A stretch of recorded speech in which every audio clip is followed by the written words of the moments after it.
ಹರೇ ಶ್ರೀನಿವಾಸ ಧಾರ್ಮಿಕ ಚಾನೆಲ್ಗೆ ನಿಮಗೆ ಸ್ವಾಗತ. ನಾನು ನಿಮಗೆ ಇವತ್ತು ದೇವರ ಪೂಜೆಗೆ ಸಂಬಂಧಪಟ್ಟ ಒಂದು ವಿಷಯದ ಬಗ್ಗೆ ಹೇಳುತ್ತೇನೆ.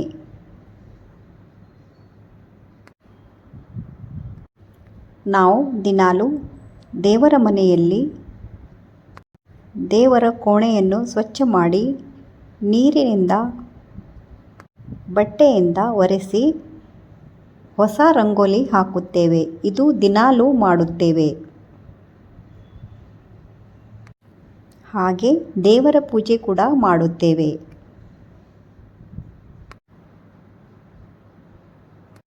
ದೇವರಿಗೆ ನಾವು ತುಪ್ಪದ ದೀಪ ಹಾಗೂ ಹೂವು ಹಾಕುತ್ತೇವೆ, ನೈವೇದ್ಯ ಮಾಡುತ್ತೇವೆ.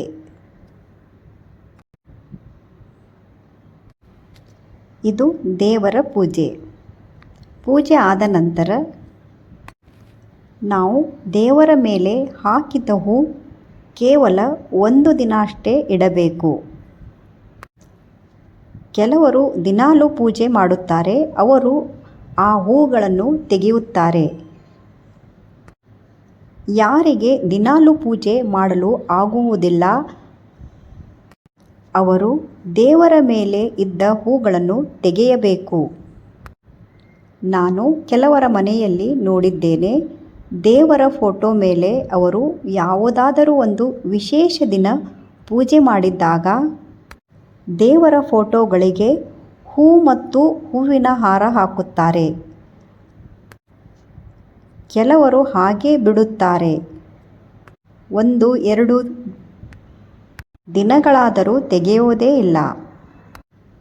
ದಿನಾಲೂ ಪೂಜೆ ಮಾಡದೇ ಇದ್ದಾಗ ನಾವು ಆ ಫೋಟೋ ಮೇಲಿನ ಬಾಡಿನ ಹೂಗಳು ತೆಗೆಯಬೇಕು. ಹಾಗೆ ಬಿಡಬಾರದು. ದೇವರ ಮೇಲೆ ಕೇವಲ 1 ದಿನ ಹೂ ಇಡಬೇಕು. ಅದು ಕೂಡ ಫ್ರೆಶ್ ಹೂ ಇಡಬೇಕು. ಕೆಲವರಿಗೆ ಇದು ತಿಳಿಯುವುದಿಲ್ಲ ಅಥವಾ ನೆನಪು ಕೂಡ ಇರುವುದಿಲ್ಲ. ಆದುದರಿಂದ ನಾನು ಹೇಳುತ್ತಿದ್ದೇನೆ. ಕೆಲವೊಬ್ಬರು ವಿಶೇಷ, ಈಗ ಉದಾಹರಣೆಗೆ ಕೆಲವೊಂದು ಜಯಂತಿಗಳು ಬರುತ್ತವೆ. ಹನುಮಾನ್ ಜಯಂತಿ ಆಗಲಿ ಅಥವಾ ಯಾವುದೇ ವಿಶೇಷ ದಿನಗಳಲ್ಲಿ ದೇವರನ್ನು ಫೋಟೋಗಳಿಗೆ ಪೂಜೆ ಮಾಡುತ್ತಾರೆ. ಅದಕ್ಕೆ ಚೆನ್ನಾಗಿ ಒಂದು ದೊಡ್ಡ ಹಾರ ಹಾಕುತ್ತಾರೆ, ಹೂಗಳು ಇಡುತ್ತಾರೆ. ಆದರೆ ಮರುದಿನ ಅದನ್ನು ತೆಗೆಯೋದೇ ಇಲ್ಲ. ಅದು ಹಾಗೆ ಹೂಗಳು ಬಾಡಿ ಒಣಗಿ ಹೋಗುತ್ತವೆ. ಅದು 2ನೇ ದಿನ ತೆಗೆಯಲೇಬೇಕು. ಇಲ್ಲದಿದ್ದರೆ ಕೆಟ್ಟ ಎನರ್ಜಿ ನಮ್ಮ ಮನೆಯಲ್ಲಿ ಪ್ರವೇಶ ಮಾಡುತ್ತದೆ.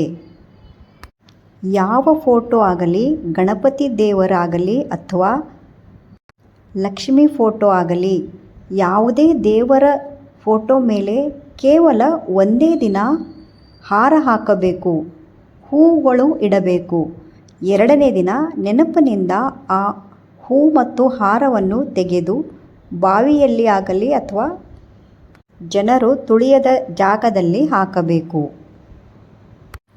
ಸ್ನಾನ ಮಾಡಿದ ಮೇಲೆ ನಾವು ದೇವರ ಮನೆಯಲ್ಲಿ ಹೋಗಿದಾಗ ಮೊದಲು ಫೋಟೋಗಳನ್ನು ನೋಡಬೇಕು. ಯಾವ ಫೋಟೋ ಮೇಲೆ ಬಾಡಿದ ಹೂ ಇದೆ ಅದನ್ನು ಮೊದಲು ತೆಗೆಯಬೇಕು.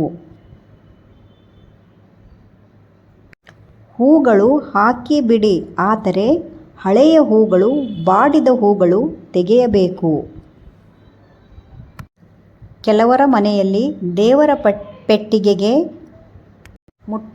ಮುಟ್ಟುವುದಿಲ್ಲ. ಅಂಥವರು ಏನು ಮಾಡಬೇಕೆಂದರೆ, ಒಂದು ಒದ್ದಿ ಟಾವೆಲ್ ಆಗಲಿ ಅಥವಾ ಪಂಜವಾಗಲಿ, ಗಂಡಸರು ಅದನ್ನು ಬಾಡಿದ ಹೂಗಳನ್ನು ತೆಗೆಯಬೇಕು. ನಾವು ಕೂಡ ಪೂಜೆ ಮಾಡುವಾಗ ಹೂಗಳು ಹಾಕುತ್ತೇವೆ. ಆಮೇಲೆ ದೇವರ ಮೇಲಿದ್ದ ಹೂಗಳು ಪೆಟ್ಟಿಗೆಯ ಮೇಲೆ ಇಡುತ್ತೇವೆ. ಏಕೆಂದರೆ ಹೂಗಳು ಬೇಗನೆ ಬಾಡುತ್ತವೆ. ಹೆಣ್ಣು ಮಕ್ಕಳು ಒಂದು ಮಡಿ ಸೀರೆ, ಅಂದರೆ ಒಗೆದಿದ್ದ ಸೀರೆಯನ್ನು ಉಟ್ಟಿಕೊಂಡು ಎಲ್ಲೂ ಮುಟ್ಟದ ಹಾಗೆ ಆ ದೇವರ ಪೆಟ್ಟಿಗೆಯ ಮೇಲಿದ್ದ ಹೂಗಳನ್ನು ತೆಗೆಯಬಹುದು. ಏಕೆಂದರೆ ಕೆಲವೊಬ್ಬರಿಗೆ ದಿನಾಲೂ ಪೂಜೆ ಮಾಡಲು ಆಗುವುದಿಲ್ಲ. ಹಾಗೆ ದೇವರ ಮುಂದೆ ತುಪ್ಪದ ದೀಪಗಳು ಹಚ್ಚುತ್ತೇವೆ.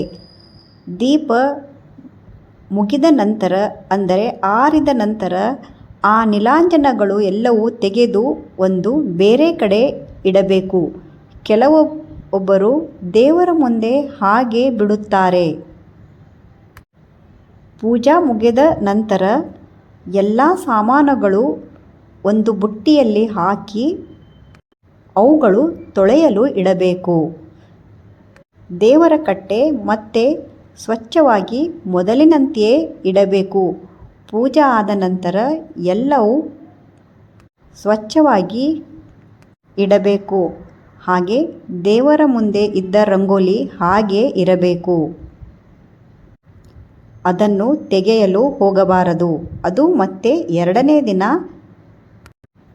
ಕಟ್ಟೆ ಒರೆಸಿದಾಗ ಮಾತ್ರ ಆ ರಂಗೋಲಿ ತೆಗೆದು ಮತ್ತೊಂದು ಹೊಸ ರಂಗೋಲಿ ಹಾಕಬೇಕು. ಈಗ ಶ್ರಾವಣ ಮಾಸದಲ್ಲಿ, ಭಾದ್ರಪದ ಮಾಸದಲ್ಲಿ ಕೆಲವೊಬ್ಬರು ಲಕ್ಷ್ಮಿಯ ಫೋಟೋ ಪೂಜೆ ಮಾಡುತ್ತಾರೆ, ಗಣಪತಿಯ ಪೂಜೆ ಮಾಡುತ್ತಾರೆ.